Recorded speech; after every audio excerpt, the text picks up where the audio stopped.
Hello everyone, this is Ram Bishnoi and you're watching geography गुरु।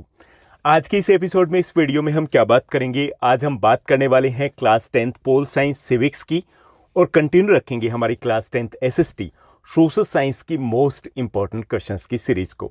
ये इस YouTube channel की most successful series भी है। इस सीरीज में हम क्या करें? इस सीरीज में हम चैप्टर वाइज जो भी आपका सब्जेक्ट है, सोशल साइंस है, इंग्लिश है या फिर हिंदी है, मोस्टली सब्जेक्ट को हम कवर करें। उन सब्जेक्ट में जितने भी आपके चैप्टर्स होते हैं, चैप्टर वाइज हम मोस्ट इंपॉर्टेंट क्वेश्चंस आपके साथ शेयर करते हैं, चाहे वो 1 मार्कर क्वेश्चन हो, 3 मार्कर हो, 2 मार्कर हो या फिर 5 मार्कर क्वेश्चन हो। अब देखिए कि इस सीरीज में वो मोस्ट इंपॉर्टेंट क्वेश्चंस होते कौन से, कहाँ से हम लेकर के आते हैं। देखिए 3 टाइप के क्वेश्चंस के ऊपर हमारा फोकस रहता है। फर्स्ट टाइप के वो क्वेश्चंस जो चैप्टर के मेन थीम या फिर कंसेप्ट को कवर करते हैं। कोई भी क्लास हो, कोई भी आपका सब्जेक्ट हो, हर सब्जेक्ट में 30% मोस्ट इंपॉर्टेंट आपके टॉपिक्स होते हैं। और आपके बोर्ड एग्जाम में, आपके एनुअल एग्जाम में जो 75% क्वेश्चंस होते हैं वो इन्हीं मोस्ट इंपॉर्टेंट टॉपिक से रिलेटेड होते हैं। यानी कि अगर आप इन 30% मोस्ट इंपॉर्टेंट टॉपिक्स के ऊपर फोकस कर लेते हो, इट मीन्स दैट आप इजली 75% स्कोर कर सकते हो। तो हमने यहाँ पर फोकस किया है। सेकेंड टाइप के वो क्वेश्चंस जो आपके बोर्ड एग्जाम में कंटिन्यूसली रिपीट होते रहते हैं। कुछ ऐसे क्वेश्चंस होते हैं जो ऑलमोस्ट आपके एग्जाम में आ ही जाते हैं। ओके, लिटिल बिट उनकी लैंग्वेज चेंज होती है, तो उनको भी हमने यहाँ पे इंक्लूड किया है। थर्ड टाइप के वो क्वेश्चंस जो वैल्यू बेस्ड क्वेश्चंस कहलाते हैं। वैल्यू बेस्ड होते हैं यानी कि जो भी चैप्टर हमें दिया जाता है, चाहे वो किसी भी सब्जेक्ट में हो, तो उससे रिलेटेड कुछ ना कुछ चीज़ें एक्सपेक्ट की जाती है कि स्टूडेंट्स के इतने कंसेप्ट क्लियर हो जाने चाहिए, ये मैसेज क्लियर हो जाना चाहिए। तो उससे रिलेटेड जितने क्वेश्चंस बनते हैं उनको हम बोलते हैं वैल्यू बेस्ड क्वेश्चंस। तो उनको भी हमने इंक्लूड किया है। यानी कि एक आपके लिए फुल प्रूफ सीरीज है। अगर आप इस सीरीज़ के थ्रू चैप्टर्स को रिवाइज करते हो तो आप उम्मीद कर सकते हो, एक्सपेक्ट कर सकते हो कि 95 के आसपास आपका स्कोर इजीली पहुंच जाएगा। 95 इसलिए बोला जा रहा है क्योंकि 1 मार्कर के लिए हो सकता है कि थोड़ा सा और ज़्यादा आपको डीप स्टडी करने की नीड हो। ओके, और उसके लिए भी ट्राई करेंगे कि आपके पास कुछ टाइम के बाद आपको 1 मार्कर के लिए भी separate videos chapter wise available करवा दिया जाए, ताकि आपके लिए बहुत कुछ, या यूँ कह सकते हैं कि जितना भी कंटेंट आपको रिक्वायर्ड है सेल्फ स्टडी के लिए, वो सारा का सारा हम यहाँ पर अवेलेबल करवा पाए। ओके, तो लेट्स बिगिन। चलिए शुरुआत करते हैं हम आज के इस वीडियो की। और आज का हमारा चैप्टर रहेगा आपका पोल साइंस का, जिसको आप सिविक्स भी कहते हो। पोल साइंस सिविक्स का ये 4th चैप्टर है।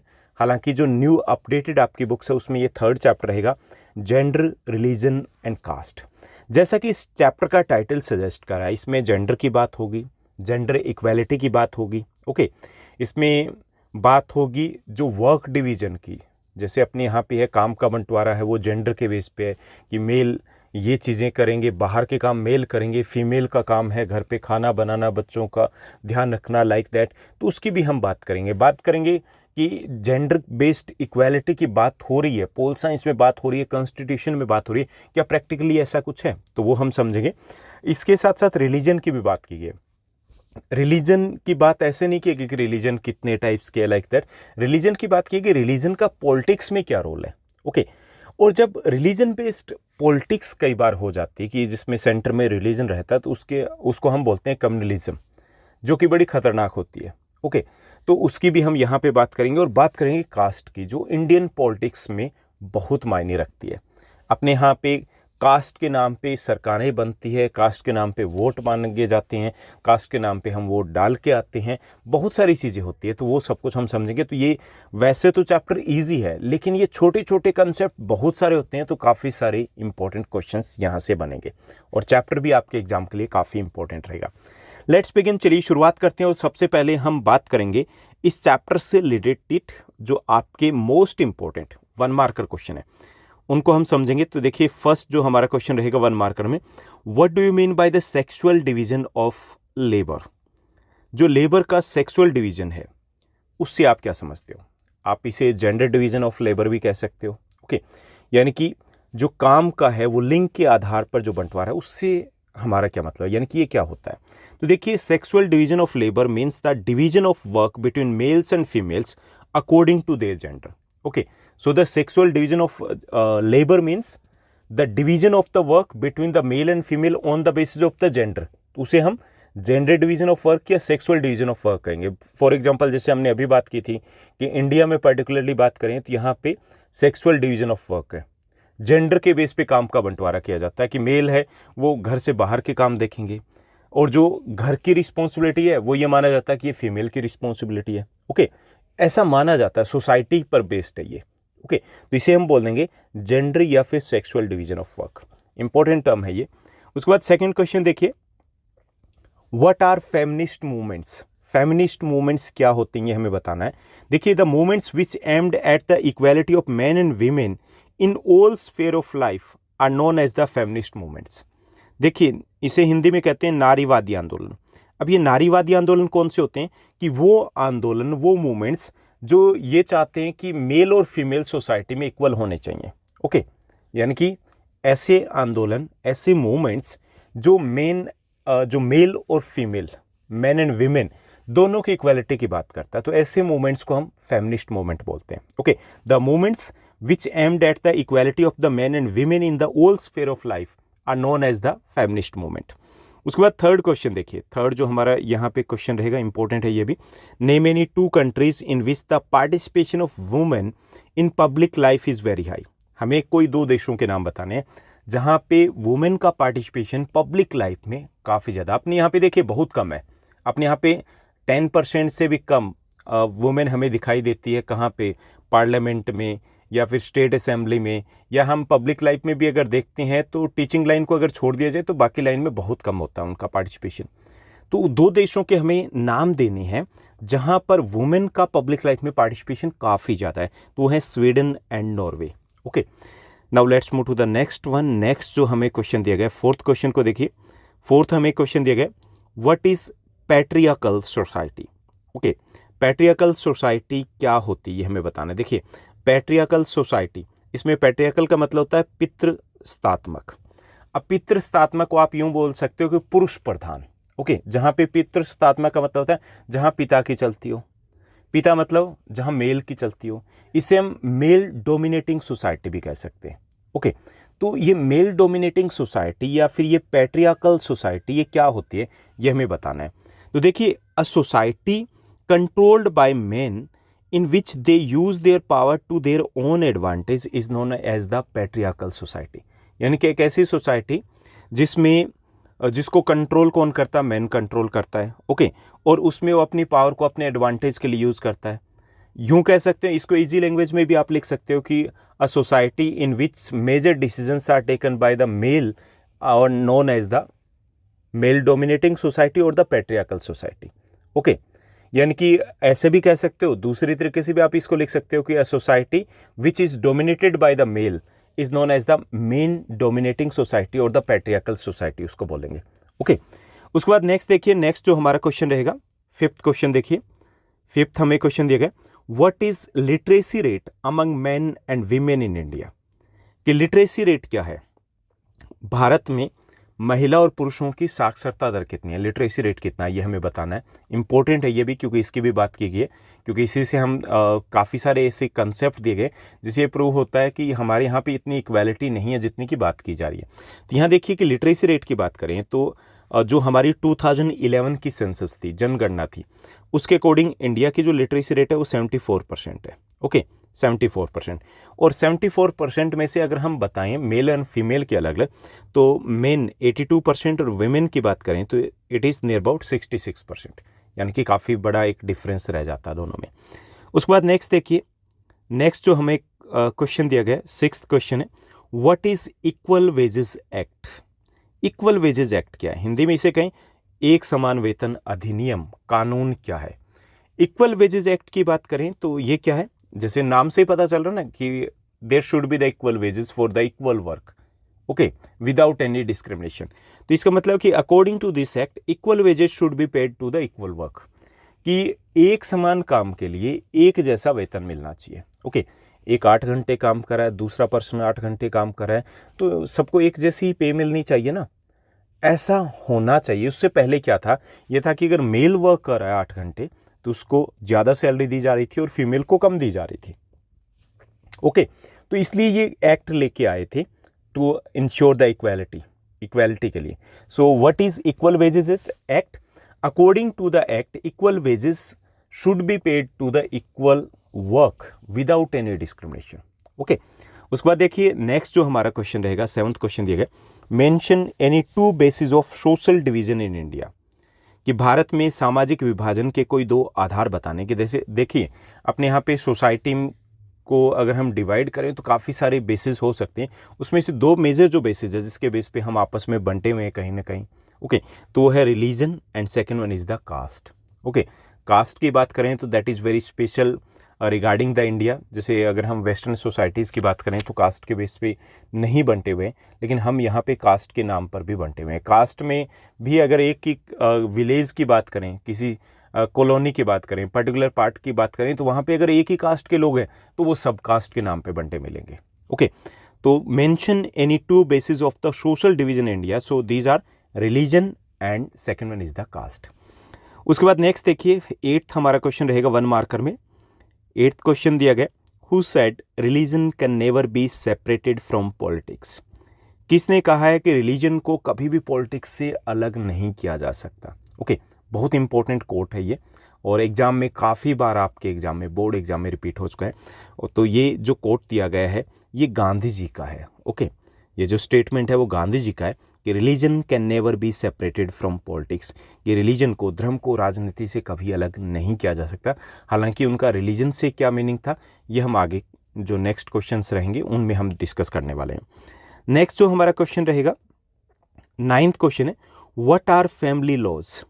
फैमिली लॉज क्या होते हैं, पारिवारिक कानून कौन से होते हैं। देखिए those laws that deal with the family related issues. Okay, जो कानून फैमिली रिलेटेड मैटर से रिलेटेड होते हैं, कि those laws that deal with the family related matters such as the marriage, divorce, adoption, inheritance, यानी कि जैसे मान लीजिए शादी से रिलेटेड कुछ कानून हैं, कुछ डाइवोर्स से रिलेटेड कानून है, अडॉप्शन से रिलेटेड कानून है, या फिर जैसे इनहेरिटेंस से रिलेटेड कानून है।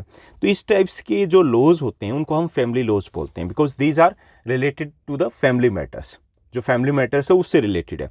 In our country different family laws apply to the followers of the different religions. India की अगर बात करें तो India is a secular country, तो हमने उसी के बेस पर जो अलग अलग रिलीजियस कम्युनिटीज़ हैं उनके लिए अलग अलग फैमिलीज लॉज हैं वो हमने कॉन्स्टिट्यूशन में लिए हुए हैं। ओके, उसके बाद नेक्स्ट देखिए, नेक्स्ट जो हमारा क्वेश्चन रहेगा क्वेश्चन नंबर 10 दिया गया, 10th हमारा क्वेश्चन है, what were Gandhi ji's views regarding the religion and politics. जो ऊपर हमने बात की थी कि गांधी जी ने क्या कहा था, फिर क्यों कहा था, तो ये यहाँ पे डिस्कस करेंगे। It is important for the 2 marker 2। Okay, what were Gandhi ji's views regarding the religion and politics, यानी कि धर्म और राजनीति के बारे में गांधी जी का क्या कहना था ये हमें बताना है। देखिए Gandhi ji used to say that religion can never be separated from politics. Gandhi ji ये कहते थे कि जो धर्म है और जो राजनीति है दोनों साथ साथ चलती है, अलग नहीं कर सकते उनको। What he meant bye the religion was not any particular religion. जैसे देखिए कि लेकिन उनका धर्म से मतलब ये नहीं था, कोई पर्टिकुलर रिलीजन की बात नहीं कर रहे थे। What he meant bye the religion was not any particular religion like the Hinduism, Islam, Sikhism etcetera, यानी कि वो किसी एक धर्म विशेष की बात नहीं कर रहे थे। But moral values that form the basis of religion, उनका धर्म से मतलब था जो नैतिक मूल्य होते हैं। हर धर्म में जो चीज़ें अच्छी होती हैं ना, सभी रिलीजन का जो बेस होता है वो अच्छी अच्छी चीज़ें होती हैं, और जब हम उनको निकाल करके बैठेंगे तो लगभग सी चीज़ें कॉमन होती है। तो उन्होंने कहा कि ये जो मॉरलिटी होती है, मोरल वैल्यूज़ होती है, ये पॉलिटिक्स में होनी चाहिए। अगर हमने पॉलिटिक्स से मोरल वैल्यूज़ को ख़त्म कर दिया तो वहाँ पे कुछ नहीं बचेगा, फिर तो पॉलिटिक्स है वो एक खेल हो जाएगा, करप्शन होगा वहाँ पे। तो इसलिए उनका कहना था कि अगर पॉलिटिक्स है तो उसके साथ मोरल वैल्यूज़ होना ज़रूरी है। और मोरल वैल्यूज़ कहाँ से आती है, वो रिलीजन से आती है, कोई भी रिलीजन हो वहीं से वो आती है।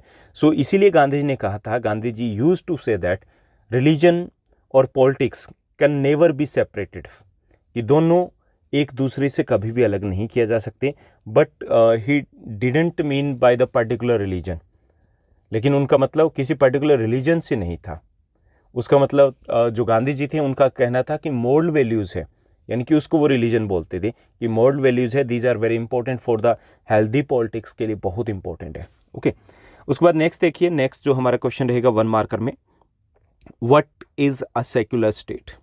सेक्युलर स्टेट क्या होता है ये हमें बताना है, सेक्युलर कंट्री क्या होती है हमें बताना है। देखिए India is a secular country, है ना, हमारा देश है वो धर्मनिरपेक्ष देश है, तो वो क्या होता है ये हमें बताना है। So a state in which people are free to follow any religion और not at all is known as a secular country.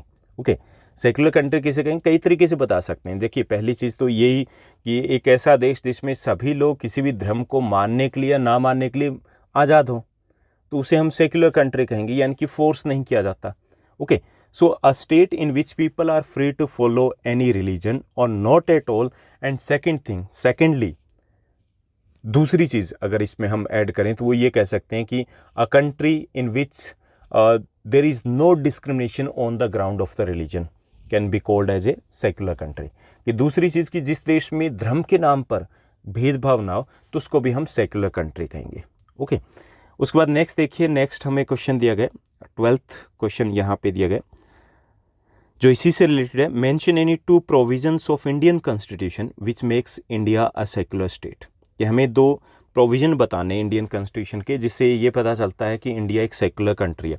देखिए पहली चीज़ है there is no official religion for the Indian state. हमारा कोई ऑफिशियल रिलीजन नहीं है। जैसा हमने पोल साइंस के फर्स्ट चैप्टर में बात की थी कि श्रीलंका की एक एग्जांपल, एक केस स्टडी थी हमारी, तो उसमें हमने देखा कि श्रीलंका में 1956 की बात की जाए तो उन्होंने बुद्धिज़्म को एज ए ऑफिशियल रिलीजन उन्होंने डिक्लेयर कर दिया था। ओके, तो अपने यहाँ पे ऐसा नहीं है। ओके, तो पहली चीज़ there is no official religion for the Indian state. Second, there is no discrimination on the ground of the religion. दूसरा ये कि धर्म के नाम पर, धर्म के आधार पर कोई भी भेदभाव नहीं है। So we can say that India is a secular country. Simple सी लैंग्वेज में आपको लिखना है। उसके बाद नेक्स्ट देखिए, नेक्स्ट जो हमें क्वेश्चन दिया गया, क्वेश्चन नंबर 13 दिया गया। 13th हमारा क्वेश्चन है, name any 4 social reformers who advocated or worked to establish a society in which caste inequalities are absent। Okay, हमें क्या बताना है, 4 ऐसे सोशल रिफॉर्मर्स के नाम बताने जिन्होंने कोशिश की थी, जिन्होंने प्रयास किए थे to establish a society in which caste inequalities are absent, जिसमें जातिगत समानताएं हों, जातिगत असमानताएं ना हो। तो ऐसे 4 सोशल रिफॉर्मर्स के नेम हमें देने, तो उनमें महात्मा ज्योतिबा फुले, गांधी जी, B.R. अम्बेडकर, पेरियार रामास्वामी, तो ये वो सोशल रिफॉर्मर्स हैं जिन्होंने इसके लिए काफ़ी सारे एफर्ट्स किए थे। उसके बाद नेक्स्ट देखिए, नेक्स्ट जो हमारा क्वेश्चन रहेगा क्वेश्चन नंबर 14 1 मार्कर में। 14th हमारा क्वेश्चन है, suggest any 2 ways to break caste system. जो कास्ट सिस्टम है, जाति प्रथा है, उसको ख़त्म करने के 2 तरीके बताइए। तो 2 वेज हैं। First, spread of the education. जैसे जैसे हम एजुकेटेड होते हैं ये चीज़ें दूर होती जाती है। जैसे जैसे एजुकेटेड होते हैं तो हम समझते हैं कि वैल्यू पर्सन की होती है, कास्ट की वैल्यू नहीं होती। हम ये समझ में हमें आना शुरू हो जाता है कि हम में कितनी क्वालिटीज़ है वो हमें ऊपर लेकर के जाता है, ना कि कोई पर्टिकुलर कास्ट से हम ऊपर या नीचे होते हैं। ओके, सो पहला है स्प्रेड ऑफ द एजुकेशन की, एजुकेशन की जैसे जैसे ग्रोथ होती है, जैसे जैसे लोग लिटरेट होते जाते हैं वो लॉजिकल हो जाते हैं। ओके, एंड सेकंड है अर्बनाइजेशन। अर्बनाइजेशन है, इसका रिजल्ट हम देख ही चुके हैं कि जैसे जैसे अर्बनाइजेशन होता जा रहा है तो वैसे वैसे लोग एक दूसरे के कांटेक्ट में आते हैं, एक दूसरे को पर्सनैलिटी के तौर पे जानते हैं, न कि जाति के आधार पर। ओके, तो ये 2 तरीके हैं जो चीज़ें हम देख भी रहे हैं कि इससे हम जो कास्ट सिस्टम है उसको कहीं पीछे छोड़ सकते हैं। तो first one is the spread of the education and second one is the urbanisation यानी कि शहरीकरण। उसके बाद नेक्स्ट देखिए, नेक्स्ट जो हमारा क्वेश्चन रहेगा क्वेश्चन नंबर 15th क्वेश्चन है, राइट द एप्रोप्रिएट टर्म। हमें एप्रोप्रिएट टर्म बतानी है किस चीज़ की। पहले जो पॉइंट दिया गया, a person who says that religion is the principal basis of community. कि एक व्यक्ति ये कहता है कि भाई जो समाज है ना उसकी शुरुआत ही धर्म से ही होती है, धर्म के अलावा और कोई हमारी आइडेंटिटी नहीं है। तो ऐसे पर्सन को क्या कहेंगे, ऐसे पर्सन को कहेंगे कम्युनलिस्ट। ओके, क्या कहेंगे, कम्युनलिस्ट पर्सन बोलते हैं, सांप्रदायिकतावादी हिंदी में कहेंगे। सेकेंड दिया गया, a person who believes in equal rights and opportunities for women and man. कि एक व्यक्ति जो महिलाओं और पुरुषों के लिए एक समान अधिकारों में बिलीव करता है कि एक बराबर होनी चाहिए, तो ऐसे पर्सन को कहेंगे हम फेमिनिस्ट। ओके, तो ये 15th हमारा क्वेश्चन था। Now let's move to the next one. Next हमारा क्वेश्चन रहेगा question number 16th, that is the last question of 1 marker. उसमें देखिए, what is the population percentage of the SC schedule caste according to the 2011 census के according India में SC community का percentage कितना है population में, तो वो है 16.6%, नियर अबाउट 17% हम मेंशन कर सकते हैं। ओके, तो ये रहेंगे इस चैप्टर के मोस्ट इंपॉर्टेंट 1 मार्कर क्वेश्चन जो लास्ट 10 ईयर्स में आपके बोर्ड एग्जाम में पूछे गए हैं और आगे भी इनके आने के चांसेस थोड़ी ज़्यादा रहेंगे। Now let's move to the next segment, और नेक्स्ट सेगमेंट में हम बात करेंगे इस चैप्टर से रिलेटेड मोस्ट इंपॉर्टेंट 2 और 3 मार्कर क्वेश्चन की। ओके, तो इसमें देखिए फर्स्ट क्वेश्चन दिया गया, there is an urgent need to combat communalism, explain. देखिए यहाँ पे क्या कहा गया है, क्वेश्चन को समझिए। क्वेश्चन में बात की गई कि ये जो कम्युनलिज्म है, हिंदी में बोलते हैं सांप्रदायिकता। कम्युनलिज्म क्या है, जो रिलीजन बेस्ड पॉलिटिक्स होती है उसे हम कम्युनलिज्म कहेंगे। तो यहाँ पे ये कहा जा रहा है कि जो कम्युनलिज्म है उसका तुरंत में सामना करने की ज़रूरत है, अभी से ही इसको पकड़ने की ज़रूरत है। क्यों, एक्सप्लेन करके बताना है। ओके, देखिए पहली चीज़ तो आप क्या लिखोगे, आप लिखोगे कम्युनलिज्म क्या है, तो आप बताओगे कि the religion based politics is known as the communal politics. Okay, जो रिलीजन बेस्ड पॉलिटिक्स होती है उसे हम कम्युनल पॉलिटिक्स बोलते हैं, and that is very harmful for the country, जो देश के लिए not only for the country, for the society it is very harmful, बहुत नुकसानदायक होती है जब हम धर्म को पब्लिक लाइफ में लेके आते हैं। ठीक, और उसको जब मिक्सअप कर देते हैं ना, जब पॉलिटिक्स के साथ, तो ये डेडली कॉम्बिनेशन बन जाता है। ओके, तो अब ये उसी की बात की जा रही है कि इसको क्या किया जाए, कि क्यों इसको रोकना चाहिए हमें। जैसे इन्होंने कहा कि रोकने की ज़रूरत है, तो क्यों, तो हम बताएंगे इसके कि why we need to combat communalism, क्यों ज़रूरत है। तो पहला है टू अवॉइड सोशल कन्फ्लिक्ट्स। जो सोशल कन्फ्लिक्ट्स है, आपस में वाद विवाद होते हैं, आपने न्यूज़पेपर में देखते होंगे कि इस धर्म के नाम पे ये हो गया, ऐसे हो गया, कब होता है, जब पॉलिटिक्स साथ में मिल जाती है। ओके, पॉलिटिक्स साथ में मिल जाती है। तो अगर हमें उसको रोकना है कि ये धर्म के नाम पर जो करवाए जाते हैं, हो जाते हैं पॉलिटिकल मुद्दे बना करके, तो उसको अगर हमें रोकना है तो हमें कम्युनलिज्म का सामना करना पड़ेगा। So to avoid social conflicts we need to combat communalism. Second, to avoid political instability. देखिए जब भी रिलीजन बेस्ड पॉलिटिक्स होती है तो आपस में लड़ाई झगड़े दंगे, बहुत काफ़ी सारी चीज़ों की गुंजाइश पड़ जाती है, इससे पॉलिटिकल इंस्टेबिलिटी भी आती है। ओके, तो उस पॉलिटिकल इंस्टेबिलिटी, जो अस्थिरता आती है, पॉलिटिक्स में भी गड़बड़ हो जाती है। जब पॉलिटिक्स में ऊपर के सिस्टम में गड़बड़ होती है तो डेवलपमेंट कहीं ना कहीं पीछे छूट जाता है, तो उसके लिए भी ज़रूरी है। So to avoid political instability we need to combat communalism, इसके लिए भी हमें कम्युनलिज्म का सामना करना पड़ेगा। टू अवॉइड राइट्स और वायलेंस, अगर हमें दंगे या हिंसा को रोकना है, we need to combat the communalism, हमें कम्युनलिज्म को रोकना पड़ेगा। धर्म को राजनीति के साथ में मिक्सअप किया जाता है, उसको रोकना पड़ेगा। To avoid dominance of majority, sometimes जो मेजोरिटी कम्युनिटी होती है वो डोमिनेट करने की कोशिश करती है, तो बाकी जो माइनॉरिटीज़ होते हैं उनके राइट्स कहीं ना कहीं पीछे छूट जाते हैं। So to avoid the dominance of the majority we need to combat the communalism, इसके लिए भी कम्युनलिज्म का सामना करना जरूरी है। Okay, for the equal development of the country, to maintain the peace and law and order in the country we need to combat the communalism. कुछ और चीज़ें भी आप यहाँ पे लिख सकते हो कि शांति बनाए रखने के लिए, देश के एक समान विकास के लिए, आपसी भाईचारे के लिए। Okay, for the sense of brotherhood we need to combat the communalism. Okay, ऐसी चीज़ें लिख सकते हो कॉमन सेंस से, यानी कि इसका मुकाबला करने की हमें क्यों ज़रूरत है। उसके बाद नेक्स्ट जो क्वेश्चन रहेगा, in India women's political representation is very low, justify.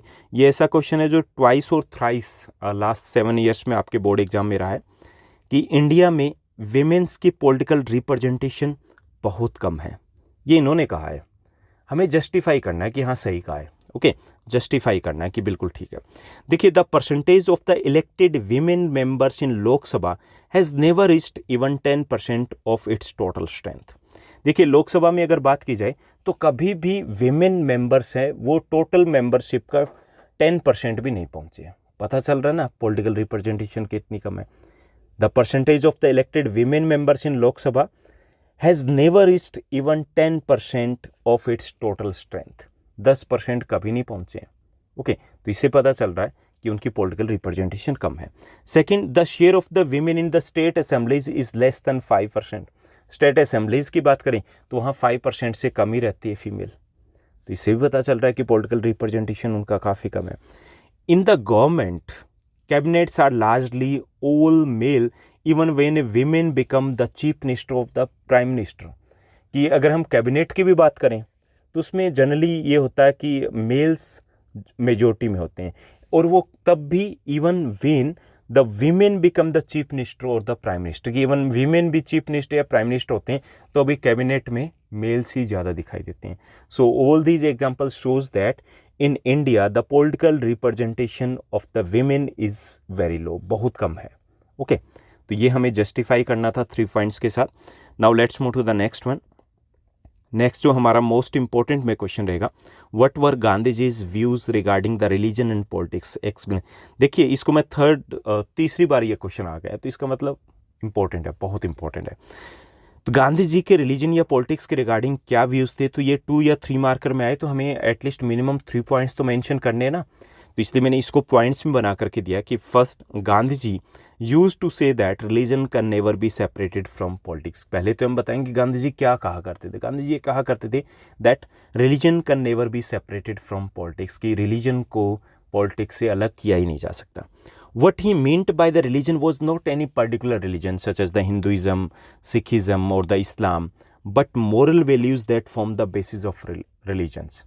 यानी कि लेकिन उनका मतलब किसी पर्टिकुलर रिलीजन से नहीं था, बल्कि मोरल वैल्यूज़ से था, कि मोरल वैल्यूज़ है वो पॉलिटिक्स से अलग नहीं हो सकती.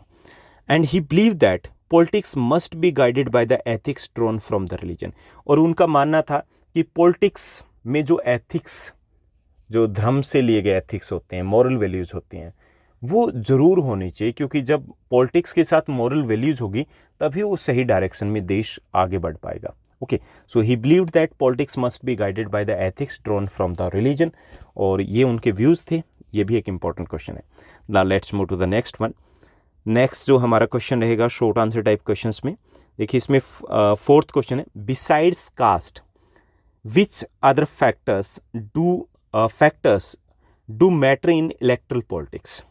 ओके, हमें बताना है कि जाति तो हमें पता है, जाति के अलावा और कौन से फैक्टर है जो पॉलिटिक्स में मैटर करते हैं, यानी कि किसके बेस पे हम वोट डालते हैं. ठीक, जाति के बेस पे डालते हैं इंडियंस. और कौन से फैक्टर्स है जिनके बेस पे चुनाव लड़ा जाता है, जीते जाते हैं, हारे जाते हैं. तो इसमें देखिए फर्स्ट है voting on the basis of the community. Community के बेस पे वोट डालते हैं. जैसे जाति अलग हो गई, जाति के अलावा कम्युनिटी बनी होती है ना, जैसे कि हम ये हैं, हम अलग अलग टाइप से, जैसे हम महाराष्ट्र की बात करें जी, मराठा हो गए, हम पर्टिकुलर की राजपूत हो गए, हम ये हो गए, ऐसे भी होता है ना अलग से. तो वो एक ही रिलीजन के अंदर भी वो ऐसे कम्युनिटीज़ होती है, किसी भी रिलीजन में लगा लीजिए. तो voting on the basis of the community, community के बेस पे वोट डाले जाते हैं. ओके, इंडिया में कास्ट के अलावा. सेकेंड है political mobilisation on religious lines. Sometimes जो वोट हैं वो मांगे जाते हैं और डाले जाते हैं, वो रिलीजन के बेस पे भी हो जाता है. कई बार पॉलिटिक्स में उस मुद्दे को हवा दे दी जाती है. Okay, and performance of the government. Third जो है कि कई बार हम गवर्नमेंट की परफॉर्मेंस के बेस पर भी वोट डालते हैं. जैसे अगर बात करें, अभी दिल्ली की बात करें, पर्टिकुलरली एग्जांपल है हमारी दिल्ली की, तो वहाँ पे देखिए कि सेकंड टाइम रिपीट किया और उतने ही मेजोरिटी के साथ, बम्पर मेजोरिटी के साथ किया, तो लगा कि गवर्नमेंट अच्छा करिए. जब गवर्नमेंट रिपीट होती है या ट्वाइस थ्राइस आती है तो ये माना जाता है कि गवर्नमेंट अच्छा काम करिए, तो उसके बेस पे भी वोट डाले जाते हैं. ओके, तो जाति के अलावा हम कम्युनिटी के बेस पे वोट डालते हैं. Okay, voting on the basis of the community, voting on the basis of the religion, and voting on the basis of the performance of the government. These are the 3 other factors that matters in the Indian politics. Clear? Now let's move to the next one. Next जो हमारा question रहेगा question number 5, 5th question दिया गया है short answer type question में. Caste has not still disappeared from contemporary India. कि cast है वो बिल्कुल ख़त्म नहीं हुई है. जो कास्ट मतलब कास्टिज्म की बात करते हैं तो वो गायब नहीं हुई है, अभी भी कास्टिज्म होता है कहीं ना कहीं. Give any 3 examples to justify the statement. 3 example दे करके आपको बताना है. ओके, एनसीईआरटी में इसी टाइप से स्टेटमेंट दिया गया, तो उसी से हमें यहाँ से निकालने पॉइंट्स. तो फर्स्ट है most people marry within their own caste और tribe. Still most people marry within their own caste और ट्राइब, कि अभी भी लोग हैं वो शादी करते तो वो अपनी जाति या अपने ट्राइब है उसी के अकॉर्डिंग करते हैं, यानी कि कास्ट मायने अभी भी रखती है. Second, untouchability has not ended despite provision in the constitution. Untouchability almost and हो चुकी है, लेकिन फिर भी कहीं इक्का दुक्का तरीके से अगर देखा जाए तो कहीं ना कहीं इस टाइप के न्यूज़ वगैरह आती है, तो इट मीन्स दैट कास्टिज्म अभी भी बना हुआ है। Okay, so untouchability has not ended completely despite provision in our constitutions, तो ये एक एग्जाम्पल है। Third, effects of the centuries of advantage and disadvantage continue to be felt today.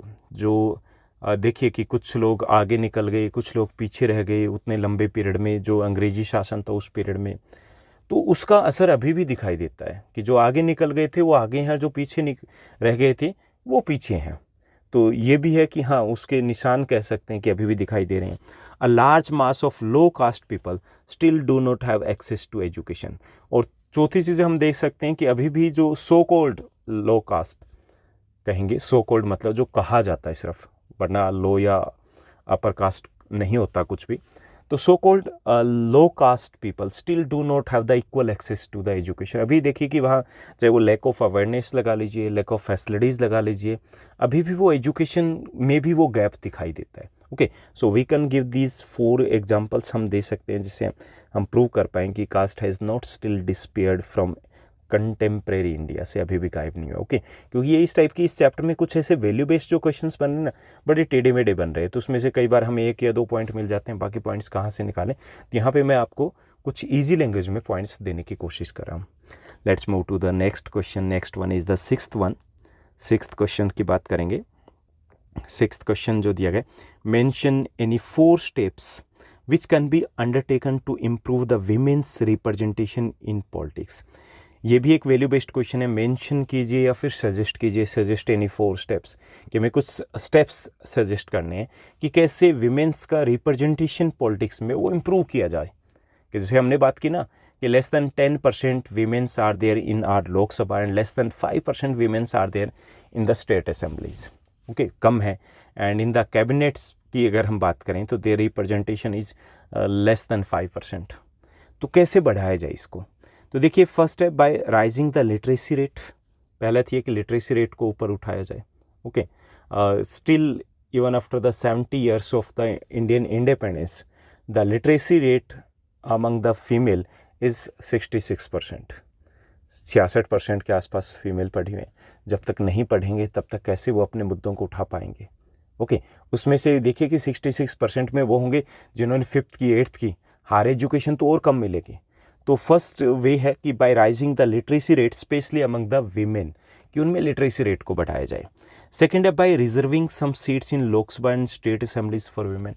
Second suggestion ये रहेगा कि we can reserve the seats for female for the women in Lok Sabha and state assemblies में, उसमें reserve कर सकते हैं। जैसे 33% हमने रिजर्व कर दिया, एटलीस्ट कर दिया, तो मतलब 33 तक तो आना ही पड़ेगा ना, जब इलेक्शन ही उन्हीं को ही लड़ना है। ओके, रिजर्वेशन एक सॉल्यूशन है।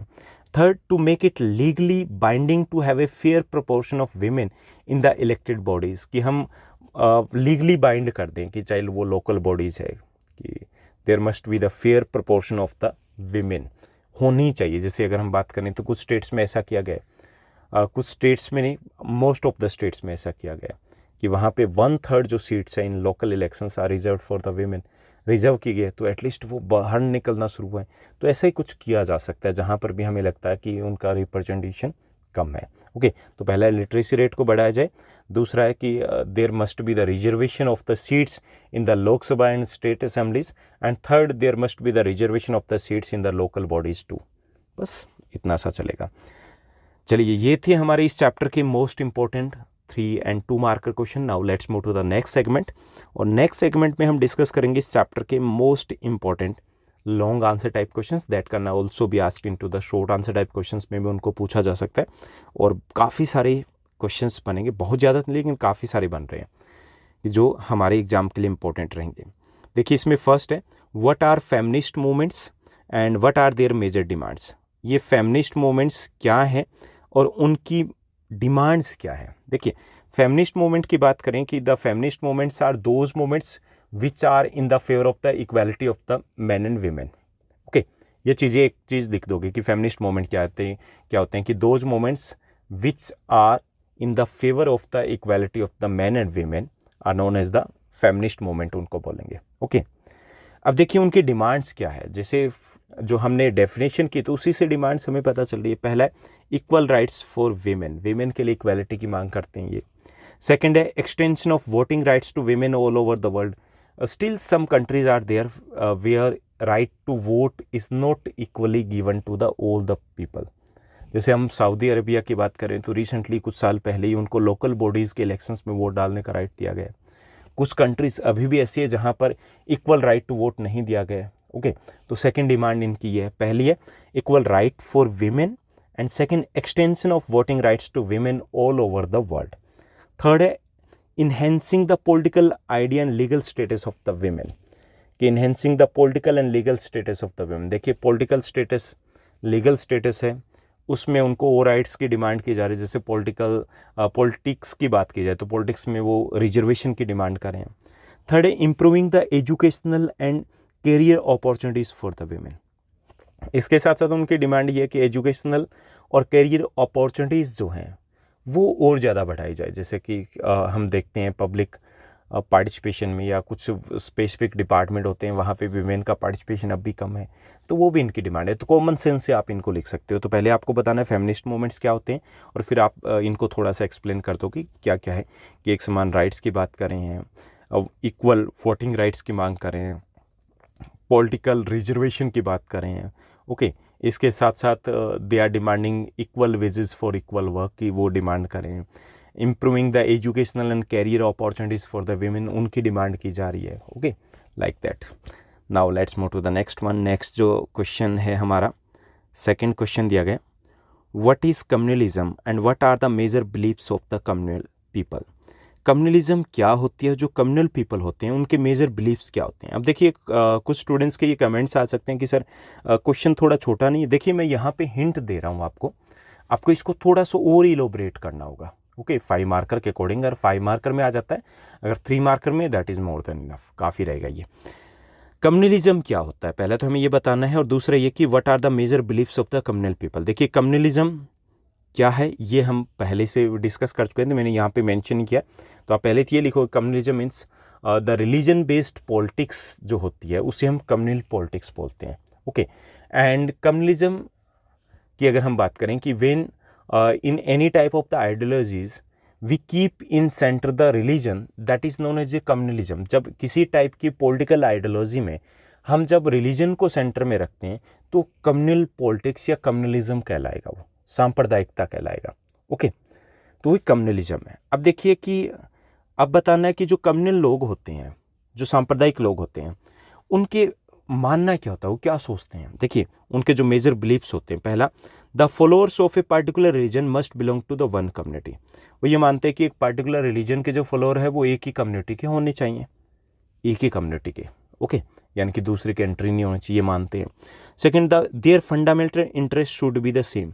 वो ये मानते हैं कि एक ही धर्म के जो लोग हैं, एक ही कम्युनिटी के जो लोग हैं, उनके इंटरेस्ट एक जैसी होती हैं, वो ये मानते हैं। People who follow different religion can not belong to the same social community. और उनका ये भी मानना होता है कम्युनल लोगों का कि एक धर्म के लोग एक साथ रह सकते हैं, दूसरे धर्म के जो लोग हैं वो उस सेम कम्युनिटी से बिलोंग नहीं कर सकते, यानी कि वो अपनाने के लिए तैयार नहीं होते। और fourth, people belonging to the different religion can not live as equal citizen within one nation. और ये ऐसा भी बिलीव करते हैं कि एक ही देश में दो अलग अलग धर्मों के लोग, अलग अलग कम्युनिटीज़ के लोग नहीं रह सकते, यानी कि एक नेरो कंसेप्ट होता है, संकीर्ण कंसेप्ट है ये कम्युनलिज्म। तो कम्युनलिज्म क्या होता है कि when we keep religion in the centre of the political ideology it is known as the communalism. इसको हम कम्युनलिज्म बोलते हैं। एंड रिलीजन बेस्ड जो पॉलिटिक्स होती है तो उसको हम कम्युनल पॉलिटिक्स बोलते हैं। It is very harmful for the society and the country के लिए हार्मफुल होती है। Okay, it is also harmful for the peace and equal development के लिए भी ये हार्मफुल होती है। ओके, अब देखिए कि उनके मेजर बिलीफ्स क्या होते हैं कम्युनल पीपल के। पहला होता है the follower of a particular religion must belong to the one community, की जो एक धर्म के मानने वाले लोग हैं वो एक ही कम्युनिटी के होते हैं, ये मानते हैं ये। सेकंड ये है कि there fundamental interest should be the same, कि एक धर्म के लोग हैं तो उनके इंटरेस्ट भी, रुचियाँ, उनके हित वो एक जैसे ही होते हैं। हितों की बात करें वो एक जैसे होते हैं। People who follow different religion can not belong to a one community, की अलग अलग धर्म के लोग एक ही कम्युनिटी के नहीं हो सकते, एक ही साथ नहीं आ सकती, एक ही टीम में नहीं हो सकती, ये मानते हैं। और ये ऐसा भी मानते हैं कि people belong to the different region can not live as equal in the one country. और ये भी मानते हैं कि एक धर्म के लोग ही एक देश में रह सकते हैं, बाकी के नहीं, ऐसा मानते हैं ये कम्युनल लोग। ओके, ये भी एक है कि कम्युनलिज्म क्या है, उन लोगों के विश्वास क्या होते हैं, मान्यताएं क्या होती है, like that. Now let's move to the next one. Next जो क्वेश्चन दिया गया, politics to influences the caste system, explain कीजिए।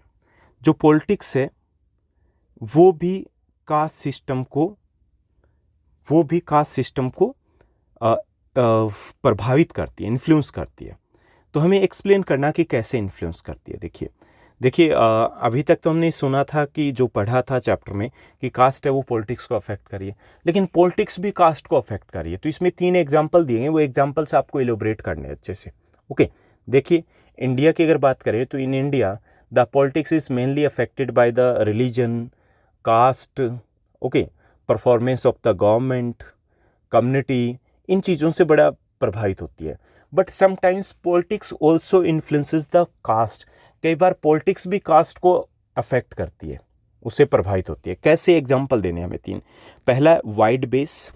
पहला ये देखिए कि पॉलिटिक्स में जो इम्पोर्टेंस दी जाती है, in politics the particular caste is become more important whose vote base is wide, जिसका वोट बेस है वो वाइड होता है, यानी कि वोट बैंक की होती है ना कास्ट, तो वो ही सबसे इम्पोर्टेंट मानी जाती है। अब देखिए कि पॉलिटिक्स के कारण क्या करते हैं कि द कास्ट, जो कास्ट है, they try to make their base quite wide, वो अपने बेस को वाइड करने की कोशिश करती है, आधार को फैलाने की कोशिश करती है। कैसे करती है कि बाय इनकॉर्पोरेटिंग द अदर सब कास्ट्स, जो अदर सब कास्ट्स हैं उनको अपने साथ शामिल कर लेगी कि अच्छा ये भी हम इसी कम्युनिटी में आते हैं, अच्छा हम भी इसी में आते हैं। ओके, तो अपने बेस को वाइड करने की कोशिश करते हैं, क्योंकि उन्हें लगता है कि अच्छा हम एक में, जैसे आप देखते होंगे कि ओबीसी नाम सुनते हैं ना, ओबीसी, जैसे सवर्ण, दलित, ये जो टर्म्स देखिए ये पॉलिटिक्स से ही निकल के आई है। अब देखिए कि वो एक, जब इस टाइप से वर्क ओबीसी नाम लिया जाता है, बहुत सारी कास्ट, सब कास्ट उसमें इंक्लूड हो जाएगा, वोट बैंक बड़ा बन जाएगा। Okay, so due to the politics and to influence the politics, nowadays the caste they are trying to widen their base। कैसे करते हैं? by incorporating the other subcastes, जो अदर सब कास्ट हैं उनको अपने साथ शामिल करने की कोशिश करते हैं। सेकेंड है कोलिशन ऑफ द कास्ट, गठबंधन, कि nowadays due to the influence of the politics castes are making the coalition with other caste, दूसरी कास्ट के साथ गठबंधन में करते हैं। जैसे दलित वर्ड दे दिया, तो सभी जो कास्ट है वो कह सकते हैं इकोनॉमिक वे से कहीं अगर अलग हैं तो उनको एक साथ कर लिया, ओबीसीज दे दिया, अलग एक साथ कर लिया, ऐसी टर्म्स दी जाती है।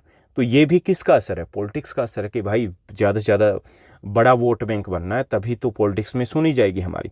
ऐसे formation of the new groups के अभी जैसे एग्जांपल दिया कि सवर्ण, दलित, इस टाइप के ग्रुप्स भी बनते आ रहे हैं। ओके, किसी भी तरीके से अगर हम महाराष्ट्र की बात करें तो अच्छा जी मराठा या ऐसा कुछ चीज़ें हो रही है, तो ये कास्ट का ही इन्फ्लुएंस है।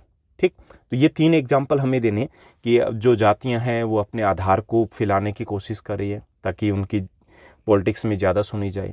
दूसरा है कि वो गठबंधन, जो दूसरी कास्ट है उनके साथ गठबंधन करती है और अपने आप को एक ग्रुप में दिखाने की कोशिश करती है कि ये भी एक बड़ा वोट बैंक है। और तीसरा ये कि नए ग्रुप्स हैं वो बनाए जा रहे हैं, कि जैसे मराठा हमने नाम लिया, हमने सवर्ण नाम लिया, हमने दलित नाम लिया, हमने ओबीसी नाम लिया, इस तरीके से भी हो रहा है। ओके, ये सब कुछ पॉलिटिक्स का असर है। Now let's move to the next question. Next जो अगला हमारा क्वेश्चन रहेगा, 4th क्वेश्चन है हमारा। 4th क्वेश्चन को देखिए, explain the different aspects of life in which womens are discriminated in India. देखिए बहुत ज़्यादा इंपॉर्टेंट क्वेश्चन है, बहुत ज़्यादा, क्योंकि ये एक इम्पोर्टेंट टर्म भी है, इम्पोर्टेंट ये टॉपिक भी है, और ये हमारी सोसाइटी आसपास अगर हम बात करें तो उससे जुड़ा हुआ भी है। और अगर हम बोर्ड के पॉइंट ऑफ व्यू से देखें तो आपके लास्ट 10 ईयर्स में 4-5 टाइम्स ये क्वेश्चन रिपीट भी हुआ है। तो हमें क्या बताना है इसमें? ये बताना है कि हमें कुछ एग्जांपल्स दे करके एक्सप्लेन करना कि जो विमेन है वो आज भी देश में डिस्क्रिमिनेट होती है, उनके साथ भेदभाव किया जाता है। तो कुछ हमें उसके पहलू बताने, एग्जाम्पल देने हैं। तो पहला देखिए literacy rate. According to the 2011 census the average literacy rate of India is 74%. Okay, and out of 74%, 82% male and only 66% females are literate. So it shows that there is a wide gap between the male and female literacy rate में काफ़ी ज़्यादा gap है. It shows that women are still discriminated on the basis of the education.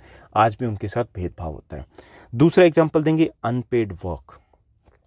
Due to the gender division of the work, gender division of work अपने India में है कि in India the works are divided on the basis of the gender के base पे उनको divide किया जाता है. And the house chores, taking care of the children, these type of the responsibilities are given to the women को ये responsibilities दी जाती है. And they have to do a lot of unpaid work, और वो काफ़ी सारा काम करती है लेकिन वो वर्क अनपेड होता है. दैट अगेन शोज़ द इनडिस्क्रिमिनेशन जो शो हो रहा है कि डिस्क्रिमिनेशन शो हो रहा है कि यहाँ भी भेदभाव किया जा रहा है.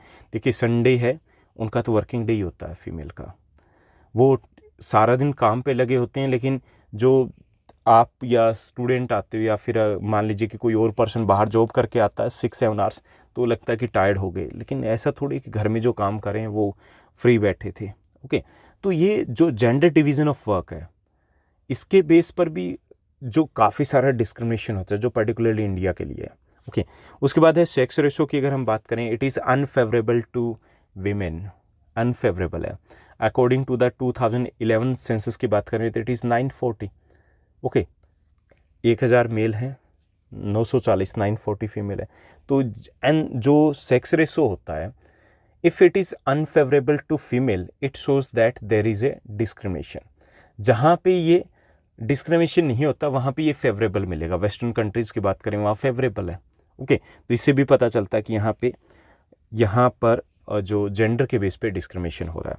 ऐसे डोमेस्टिक वायलेंसेस की अगर केसेस की बात करें कि in most of the cases जो फीमेल हैं वो डोमेस्टिक वायलेंस में भी टारगेट किए जाते हैं. तो it again shows that there is a discrimination in Indian society. उसके बाद पॉलिटिकल रिप्रेजेंटेशन का हम एग्जांपल दे सकते हैं कि if we talk about the political representation, only less than 10% women are there in Lok Sabha, less than 5% women are there in the state assemblies. It shows that there is a discrimination on the basis of the gender in India. तो ये कुछ examples दे करके हम बताएंगे. बहुत important question है, sure question में से एक रहता है कि लगभग ऑलमोस्ट आपके एग्जाम में दिखाई दे जाता है. Now let's move to the next question. अगला जो हमारा क्वेश्चन रहेगा, 5th क्वेश्चन को देखिए, लॉन्ग आंसर टाइप क्वेश्चंस में. यहाँ पे दिया गया the focus on the caste in politics can sometimes gives an impression that election are all about the caste and nothing else. That is far from true. Explain by giving example. ये एक value based question बनता है कि देखिए India में cast के नाम पे कैंडिडेट को टिकट दिए जाते हैं, कास्ट के नाम से चुनाव लड़े जाते हैं, कास्ट के जो गुणा घटा मतलब प्लस माइनस वगैरह करके सारी चीज़ें फिक्स की जाती है. तो इससे ऐसे लगता है कि इंडिया में जो पॉलिटिक्स है, इलेक्शंस है, वो कास्ट से ही शुरू होते हैं, कास्ट पे ही ख़त्म होते हैं. लेकिन ये सही नहीं है. It is not true. हमें कुछ एग्जांपल दे करके बताना है कि क्या एक्चुअली में ऐसा नहीं है. तो देखिए पहला है constituencies are a mixture of people. कि पहले जो सबसे इम्पोर्टेंट चीज़ है कि किसी भी कंस्टिट्यूएंसीज की बात करें, in any constituencies in India, no caste is in a dominating position. किसी भी कंस्टिट्यूंसी की बात करें तो कोई एक कास्ट है वो डोमिनेटिंग पोजीशन या फिर मेजोरिटी पोजीशन में नहीं है. यानी कि जीतने के लिए जितने वोट चाहिए तो एक कास्ट के दम पे जीता नहीं जा सकता. किसी भी कंस्टिट्यूंसीज की बात करें तो वहाँ पे मिक्स्ड कैटेगरीज के लोग होते हैं, मिक्स्ड कास्ट के लोग होते हैं. So we can't say that politics और elections are only about the particular caste के बारे में ही होता है. ऐसा नहीं है, क्योंकि एक कास्ट की कोई बात करेगा तो जीतने के चांसेस हो, ज़रूरी नहीं है जीतें. सेकेंड है different choices even within the caste. कि sometimes people from a particular caste, किसी एक कास्ट से लगा लीजिए कि 2 और 3, 4 कई सारे लोग हैं वो चुनाव लड़ना शुरू कर देते हैं.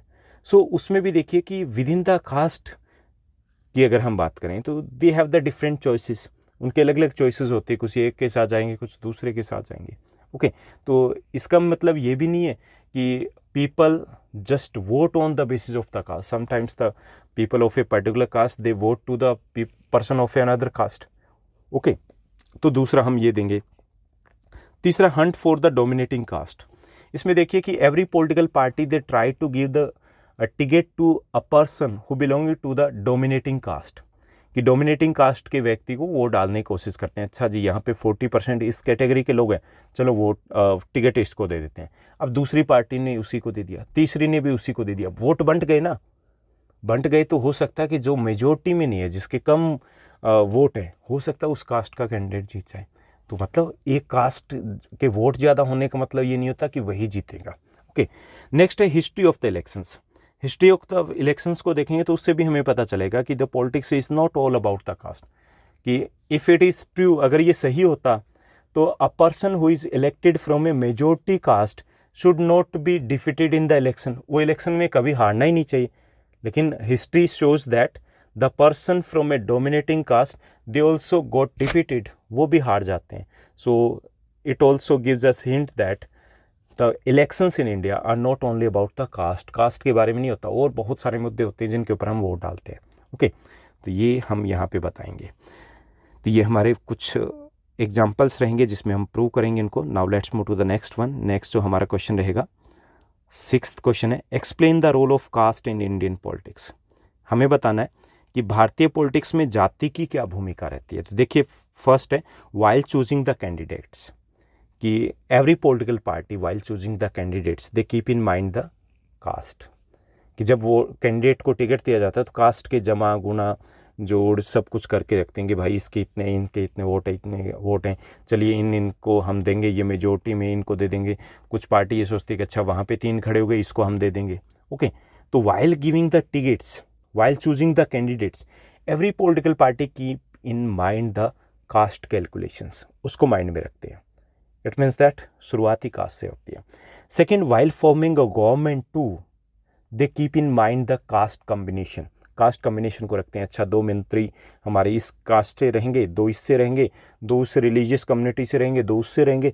वो ध्यान में रखते हैं कि सबको मौका दे दिया जाए. Okay, so while forming a government to all the political parties they keep in mind the caste combination. They try to give the equal representation to the each and every caste, ताकि उनके vote लिए जा सके. तो वो भी ध्यान में रखते हैं. वाइल कैंपेनिंग, जब चुनाव प्रचार किया जाता है, दे कॉल और they try to convince the people on the basis of the caste. Caste के बेस पे उनको कन्विंस करने की भी कोशिश की जाती है. Okay, caste based politics political parties, fourth हम देंगे कि in India there are the so many political parties which are based on a particular caste और कैटेगरीज पर बेस्ड पॉलिटिक्स करती है. जैसे हम बीएसपी का नाम ले सकते हैं, या कोई और पॉलिटिकल पार्टीज भी काफ़ी सारी है. ओके, तो ये कह सकते हैं कि कास्ट के ऊपर काफ़ी ज़्यादा जोर आजमाइश होती है हमारी राजनीति में. तो ये था हमारा 6th क्वेश्चन. ये जो 6th क्वेश्चन है ये भी आपके एग्ज़ाम के लिए काफ़ी ज़्यादा इंपॉर्टेंट है. तो ये थे इस चैप्टर के मोस्ट इंपॉर्टेंट क्वेश्चन. थोड़ा सा टेढ़ा मेढ़ा चैप्टर है क्योंकि सब टॉपिक्स काफ़ी लंबे चौड़े हो जाते हैं, लेकिन यही वो चैप्टर है जिसमें आपने अच्छे से स्कोर कर लिया. इट मीन्स दैट आपका पोल साइंस में सब कुछ हो गया. ओके, तो आज के लिए बस इतना ही. उम्मीद करता हूँ कि सब कुछ आपको अच्छे से समझ में आया होगा. अगर आपको सब कुछ अच्छा लगा तो इस वीडियो को लाइक और शेयर ज़रूर कीजिएगा. बाकी जो आपके MIQs मोस्ट इंपॉर्टेंट क्वेश्चंस के वीडियोस हैं, उनको देखने के लिए आपको प्लेलिस्ट में जाना है. वहाँ पे class 10th social science most important questions की एक प्लेलिस्ट है. इसके अलावा क्लास 10th का जीनियस बैच दिया गया है, तो वहाँ से आप बाकी chapters, math work, sample question paper के वीडियोज़ एक्सेस कर सकते हो. इसके अलावा आपके कोई क्वेश्चंस है तो कमेंट सेक्शन में कमेंट कीजिएगा. आप इंस्टाग्राम पे, टेलीग्राम पर भी मुझसे जुड़ सकते हो. आज के लिए बस इतना ही. Thank you, bye bye, have a nice day.